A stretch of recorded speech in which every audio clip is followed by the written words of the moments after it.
We are now back with Professor Eric Karabalosian, and we're going to discuss about relations between Turkey and Armenia and former President Obama. So let's go to Turkey first. Do you believe in order to improve relations between Armenia and Turkey, applying soft power is the right way forward? A lot of Armenians, have, an almost automatic or knee-jerk reaction, which is not, very positive, and it's seen in a very negative light. That if we suggest that we should normalize relationships with Turkey, I think it's something that seriously needs to be considered. I'm not advocating that everything should be normalized. With Turkey not recognizing the Armenian genocide, you cannot expect a normal state of diplomatic relations between the two countries. However, some progressive thawing out of relations, some progressive establishment of incremental steps on the movement of people, possibly minor steps, which are called commonly confidence-building measures between two states that are at odds with one another, in order to start relations back up and to eventually hope to build and have issue linkages where it may, at the end of the day, possibly be beneficial in the cause of the recognition as well. Do you believe, though, outside nations should influence this process, or should it be led by either two parties? When I mean two parties, I'm talking about Armenia and Turkey specifically. There has to be a will on the Turkish and Armenian side first, right? Having other states involved as brokers or mediators might not be such a bad idea. Now it depends who and what their motivation might be in trying to be a broker or a mediator. It's common practice in diplomacy to have neutral mediators or brokers that provide good offices that are not invested in the conflict in the same way that parties that are, the parties to the conflict are, and having those neutral or fresh pair of eyes to draw on some linkages, to draw on some things that parties that might have entrenched positions might not see, might not be that bad of an idea. So who should these mediators be? Oh, that is the question now, isn't it, right? I think Switzerland is a great pick. Yeah. There's neutral. There's a lot of countries out there that have built a solid reputation in terms of international mediators or brokers for these type of things, whether it's Norway, whether it's Switzerland, whether it's our own country, Canada, to a certain extent. And there are no lack of countries that have served these purposes that could possibly step in and serve in this instance as well. It is still till this day law that speaking about the Armenian genocide is considered to be an insult to Turkey, or even they call it denying Turkishness. If that is the case, how is it going to work educating young Turks over there in changing their minds about the facts? Because they've obviously been fed misinformation. Well, here's where, outside influence can only get so much mileage or traction. And grassroots change is important. And this is why, as I previously mentioned, it's an interesting time when you have an internal movement within Turkey that's coming from the Turkish population itself. I don't want to sell this for more than what it is, right? But it's there. It's bubbling. It's starting.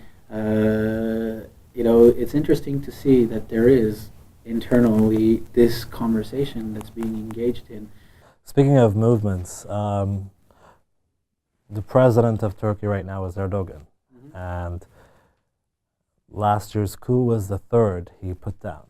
And the participants of that coup were obviously jailed, and who knows what else. Do you think that's grassroots is actually working in Turkey? Rebellion is not something that's a one-off or one-shot thing, or challenging authorities. Rebellion is a strong word. I mean, obviously, in the last coup attempt, it was an outright rebellion. But these type of things bubble. They bubble and they come to the surface. You can see this in social movements and literature that surrounds the idea of social movements. They tend to bubble, come to the surface, and then, certain instances or developments make it such that they might recede or fail, or what seems to be a temporary setback, and they are pushed to the background from the foreground. Yet the literature also says that those networks upon which those are based never disappears, and it's very easy to take them up again and to spark, to get something of a spark. In that sense, you can see it as a one-off. Oh, they failed. Erdogan was able to crush this particular instance, or he has in the past again. At a certain point in time, dissatisfaction might, as a result of this build-up over time, attempts and failures, actually reach critical mass. And when it does, it's going to be difficult for a government like his to be able to successfully put down one of these when that critical mass is reached. It's been obviously, it's almost 102 years. Recently, of course, we've been conducting massive protests,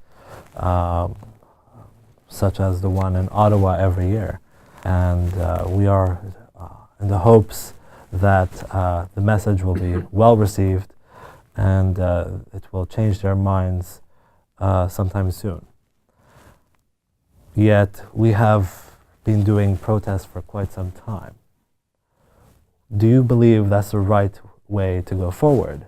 Or should we alter our tactics with regards to protests? Because at the end of the day, it could be possible that no one really with that type of influence is actually in the Turkish embassy in Canada. Mm-hmm. Well, I mean, I don't think that there's any real expectation that one day on April 24th, when we finally end the march in front of the Turkish embassy, and the Armenian delegate or representative that walks in and requests that the genocide be recognized, I don't think there's any reasonable expectation that if there ever was, or there is today, that we're going to get a positive response there and they're going to say yes, right? So I think that a lot of these things are symbolic and they have more educational impact and effect. Social movements have a diversity of instruments and tactics at their disposal, and protests are one that draws attention. I, for one, being an Armenian from Montreal, have gone through the rite of passage of going to April 24th marches from Montreal to Ottawa every year as a child and as as a young adult and as an adult, taking my own children these days, to pass on that custom or tradition. And I don't think that needs to be stopped. What I would advocate, however, is that any good social movement that succeeds or makes a lasting impact in terms of meeting its objectives use diversified tactics. So it's not a question of that being wrong. It's not a question of that being needed. We need to abandon that. No, not at all. I mean, I went last year or the year before it was, and walking the streets, I still noticed tons of people in Ottawa wondering who these people are. Why are they marching? What are these signs saying, and what do they mean? So that in of itself has a certain effect. People will ask themselves, maybe get informed and disseminate. It's not really for the Turkish embassy, really. There's a larger, audience here, including media, news stories, and whatnot. So that needs to continue, but the diversification of tactics and other instruments has to come and obviously complement. You can't put your eggs in one basket. That's true. But when discussing about that basket full of eggs, many outsiders who are witnessing our protests would criticize, and they do, that as Armenians we're a one-issue people. Would that be the case? Or, in other words, how do we refute that perception of us? You know, a one-issue people, it's an interesting characterization. There is no question that we are very, heavily defined by the genocide, and why would it be otherwise, especially that it's not recognized yet officially by the perpetrators of the act, okay? Yet, you and I both know that that's not the only thing that defines us as Armenians. Long-standing history with Christianity, the oldest Christian church on the planet, certain cultural and customs and traditions, dietary habits, dress, clothes, eating too much, being too loud, so there are cultural traits and characteristics that go beyond, right? But there's no question that that feeds into, defining who we are as Armenians and into our multiple identities. So, when people characterize this as a one-issue people, I don't know what they're trying to achieve or what they're trying to say or what that really means. Okay. To that effect, though, let's be hopeful and say that the Turkish government finally recognizes the Armenian genocide. A lot of us are under the assumption that the next step would be compensation, reparations, as well as getting our lands back. Mm-hmm. Would that be actually the case, or is it too idealistic to think that? Well, this is one of the major stumbling blocks and hurdles, I think, in reality. I mean, I can't say for sure, but, if we were able to be a fly on the wall in the corridors of power, is major resistance and recognition is probably the ramifications or the consequences of possibly opening up the door to claims of reparation, claims of restoration of property, claims of compensations for survivors or their families. So, yes, that seems to be, a cause for concern, obviously, for the Turkish authorities. Now, whether or not that's possible, well, I think if it is, it'll be gradual. When the day occurs or comes that the Turkish government finally recognizes and comes to the wisdom and the vision and the courage, to recognize its moral obligation and duty to come to terms with its acts and the Armenian genocide, that all of a sudden they're going to say, oh, well, yes, well, here's all your land back, here's, restitution, here's reparation. Those things will be subject to negotiation, and a certain sensitivity will have to be demonstrated, or would have to be demonstrated, in the speed that we would expect that those things might. There'll be roadblocks. There'll be steps back, steps forward. So yes, there could possibly be hope for that to occur, but it has to be very measured and reasonable. You mentioned hope, and when you say hope, I think of yes, we can, which brings us to former President Obama. But before tackling Obama, I want to talk about former Secretary of State Condoleezza Rice. During the Bush administration, was quite hesitant and reluctant, as many politicians usually are, to call the Armenian genocide as such, but rather a tragedy. With President Obama, when he was at the time senator in 2007, he was campaigning to Armenians, especially in LA, and he made a promise that under his administration, the Armenian genocide would finally be recognized. And yet, obviously, as we've noticed, the last 8 years or so, nothing really substantial has happened. Why do you think this is the case? It's easy when you're outside the confines of power, trying to curry support from various groups and constituencies to make promises about certain things.